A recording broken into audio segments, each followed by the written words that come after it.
Welcome to the Renovator's Toolkit. I'm Julie Bennett, and I'm a homeowner turned renovator. Today, I'm digging into the missing step in the design process for home renovation. And it's not exactly what you might think.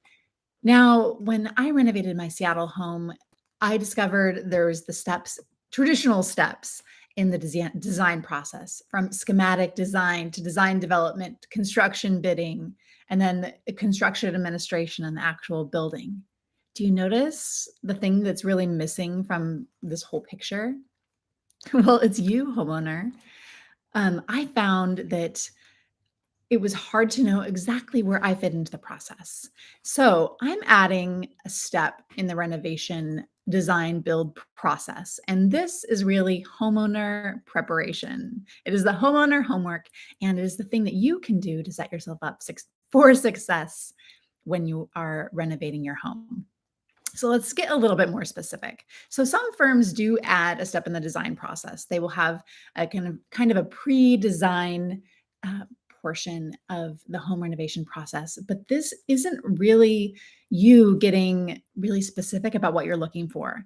So before you ever contact an architect or a contractor or a designer, it's really important to reflect on what you're looking for, what problem you hope to solve, so you can get really clear and specific about what's on your wish list, what design style you love, so you can then also find the right person or people to help you get the job done. To get a little bit more specific, at the beginning of the process, this is something I did. I was in from the architects that we. Oh, that's nice. It's all live, so we'll just roll with this.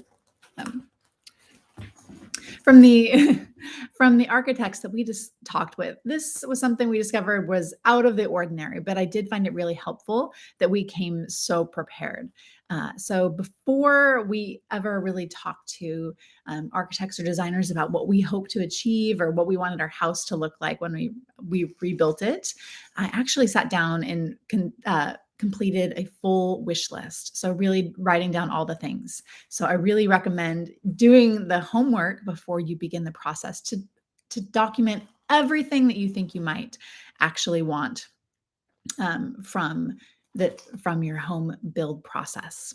Now, I actually took it a step further, and I made an RFP, so a request for proposal from architects and designers, and it documented a little bit of that pre-design process of what problems you're trying to solve, how we wanted to live, and the functionality that was really important to us.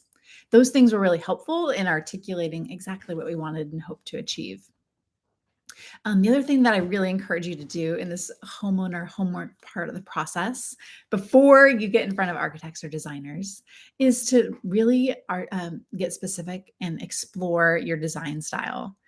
Now, you might think you know what you want, and maybe you've done a lot of homework. One of those things that I encourage you to do is to dive deeper on design style. And the reason why is, you get inundated with what is trendy or really familiar. And if you step outside of that comfort zone and really expose yourself to design styles or other concepts that are outside of your norm, you can really start to identify what resonates with you. What is the design style that lights you up inside?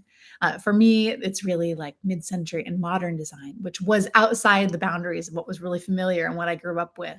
I grew up with very like traditional Americana style uh, home decor and living. And so really it was something like I discovered along the way. And I didn't do enough of that homework before we actually contracted with somebody to design our home to really realize how far I wanted to take it. So I talked a little bit about finding your objective and deciding what is important to you.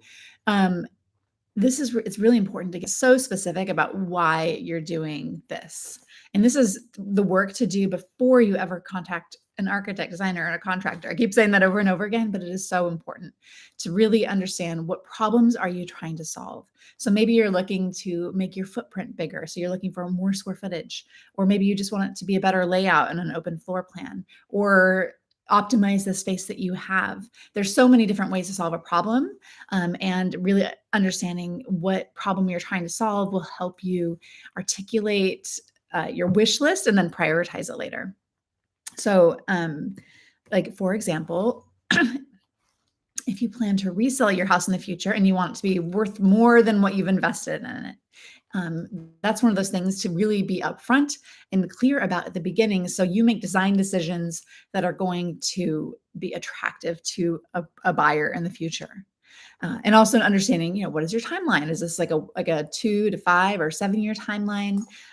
And understanding that there's trade-offs between, making design decisions for someone else that will be a future buyer of your home, and getting something that's really custom that you might enjoy for the time, for the time being, that's really specific to you and your needs and your family, but might not be attractive to home buyers. So, getting clear about that from the beginning and honest with yourself about how long do you plan to live here. So if you want to stay for 20 years and this is all for you, then like go buck wild, just like make it all yours, make it super specific, make it things that you absolutely love. But again, back to that design style, you got to do the homework first to figure out if what you have designed is what you really love. And it's not just what somebody else wants to design for you or what's currently on trend. So this is a little bit about the design process. I'm really focused at Renovators Toolkit about putting the homeowner in the driver's seat and setting homeowners up for success. So one of the things that you can do for that is to front load your work. This is doing the homeowner homework at the beginning of the process, because you should be spending about 80% of your time at the beginning of the design process. So if later on in the project you're finding yourself managing and changing things and all these things during the construction and build, that's setting yourself up for cost overruns and challenges that are going to make your budget go make your budget explode. So think about, again, getting really clear on your wish list, imagining everything you could possibly want, getting really clear on your design style, and then prioritizing your list really thoughtfully. This will really set you up for success and help you do the work up front so you can have really clear conversations with your designer, architect, and contractor about what you hope to achieve and how you'll get there. And then they will help you put together those really detailed plans that can be actually bid by contractors, and you can contract somebody to actually do the work for you. So thank you so much for watching today. I'm Julie Bennett, and this is the Renovators Toolkit. If you found this useful, I'd love it if you would hit that subscribe button and come back and join me. I'm going to be doing lives on a weekly basis at a minimum, probably a little bit more frequently than that. Just really focusing on how you, the homeowner, can set yourself up for a great home renovation without the headaches. So without blowing through your budget and long delays and a lot of uncertainty. One thing I found in the design and build process was that in this industry, there is such a lack of certainty and transparency. So I have a little example for you. I remember walking into a tile and countertop business. So I was looking for quartz countertops, and I wanted to walk through. Was walking through their warehouse and checking out all of the different quartz and wanting to figure out, okay, what does this cost? And there was this really ambiguous pricing scheme, and you had to get the fabricator out to give you an estimate, and they wouldn't tell you how much it costs. And it was on this they're like, well, A is the most affordable, and E is the most expensive, and there was no information about what any one slab in the building would actually cost, let alone having a fabricator come and do it. So it was really difficult to get clear information. I found that to be really frustrating. And so doing some of this front-loaded work in advance of actually contracting and choosing materials will help you get more detailed around what exactly you want, so you can get accurate bids in the future for yourself. So it's really helpful to get transparency and certainty around what your project will cost, because you have to go out and you'd spend thousands of dollars on a design that you might not be able to afford to build, and that just seems so backwards to me. Anyway, well, thank you so much for joining me on this live. I hope that you found it helpful. Remember to find your design style, make your wish list, and work on prioritizing it so you can set yourself up for success and have transparency and certainty in your project and how long it will take to build and how much it will cost you.